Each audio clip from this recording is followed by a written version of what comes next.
Hi, my name is Sayvion, and this is Dominico, and welcome to the first pilot episode of Smoochez. I'm a boy. You see that? Ain't that a hot mess? I'm a boy. Ain't nothing boy about that. I'm a but boy. That shirt.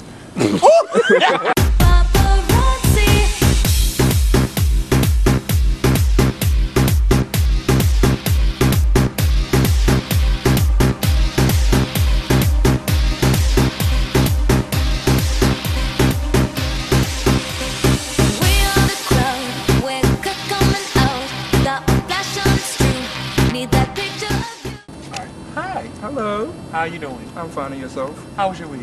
Tiresome. Mine was tiresome too. I had a heavy caseload with school, papers up the ass. Oh my. Was yours as busy as mine? Yes, it was. Very busy. Oh, well, I was checking on our local entertainment news, and recently came across the HIV vaccine called Milestone. Wow. Okay. So tell me about it.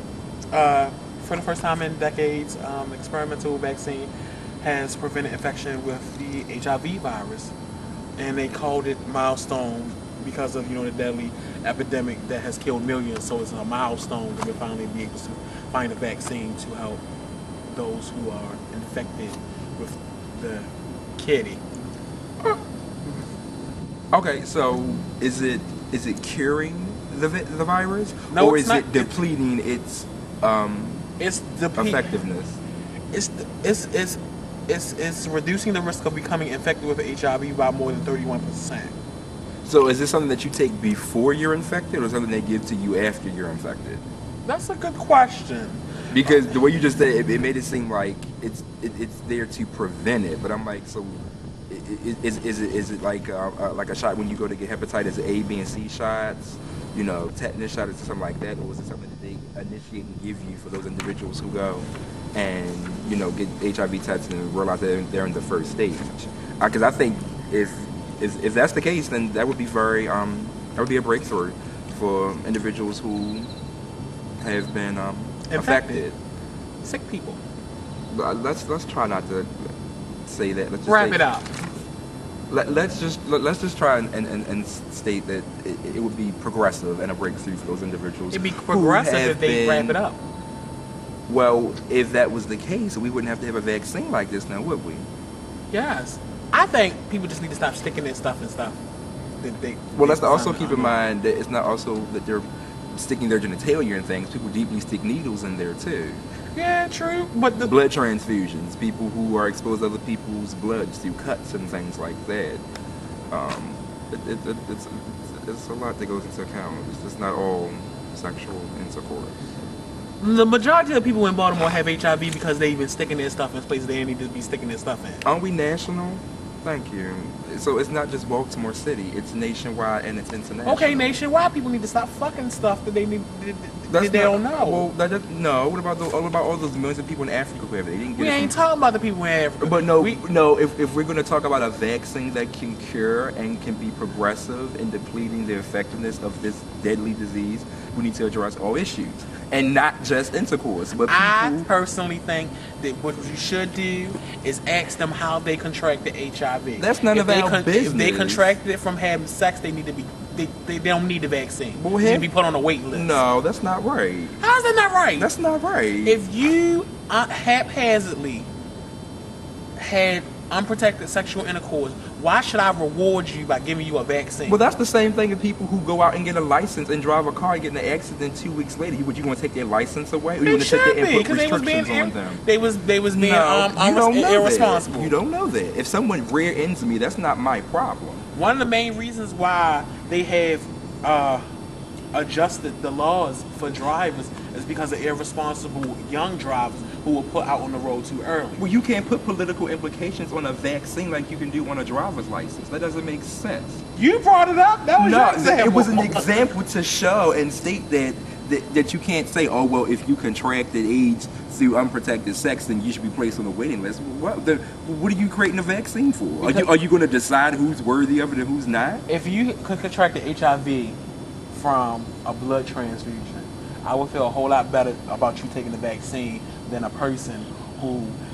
Well, let's say we had an individual who came into a clinic and said, "Yes, I've had unprotected sex, but I recently had a blood transfusion as well." Then what? Then how do you determine whether they had contracted AIDS or HIV from the blood transfusion, unprotected sex? That's true. You can sit there and say, "Oh well, we think that you got it from unprotected sex, and because we think that we're going to put you on a waiting list." That's mean. How much? It's already been if they got to go through it. You said that's mean. That's mean. It is. It's mean. It's already been enough they have to go through all type of detrimental mental effects just from head, and you can sit there and tell people, "Oh, we have a cure. We're not giving it to you because you decided to have unprotected sex, and now you gotta live with it." And okay, as you know, Fashion Week just recently passed. It's Fashion Week, and Jeremy Scott is put out his new line, and it's 80s retro inspired by the Flintstones. And he deeply had, you know, the whole Flintstone get up with the stones and predominantly light colored type theme with sequenced tennis shoes with wings on them. How's it Flintstone? The tennis shoes itself really kind of threw me off, but the whole bedrock style was what really threw me, because even one of the models, he had like the stone shapes of maroon stone shapes into his hair. Yeah, it was like it was straight yabba dabba doo. It was straight yabba dabba doo. No shade. It was straight yabba dabba doo. And like everybody's like, "Oh well, the models look very, very cute, but retro chic." No. I live for a designer who can break barriers and who can show off their creative style. I think what some people who go to Fashion Week completely misinterpret is that fashion itself is art before it is a profit and before it's marketable. Hold it, let me finish. Fashion design is an art. Okay.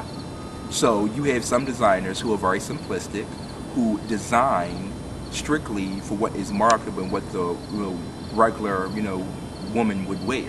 Then you have other designers who design for the woman who is very flamboyant and who doesn't mind pushing the limits and wearing things. Then you have individuals who design just as for artistic expression. I think what Jeremy Scott was doing, he was for showing artistic expression. I think with artistic it had to be, because expression. I don't believe that dressing up as Woman Flintstone is couture. I think. And see, I think I need to go back and revisit and look at exactly what it was that he made, because see, people get the word couture and ready to wear completely mixed up as well. Couture is completely different from what the average person would wear. Couture is, again, showing off that artistic expression of who you are as a designer. Yes, you have some individuals who will wear couture and they wear it well, but before it is marketable and before it is made for a profit, it is made to show off your creative ingenious, to show what it is that you can do. Someone who can literally come out in nature and grab let's say leaves and twigs and berries and make an over jacket. I want a bagel. I want a bagel. I would have said I want a bagel. That's gonna be my new catchphrase. In honor of linebacker Brendan, I want a bagel. If you want a bagel too, come watch Smoochez, guys.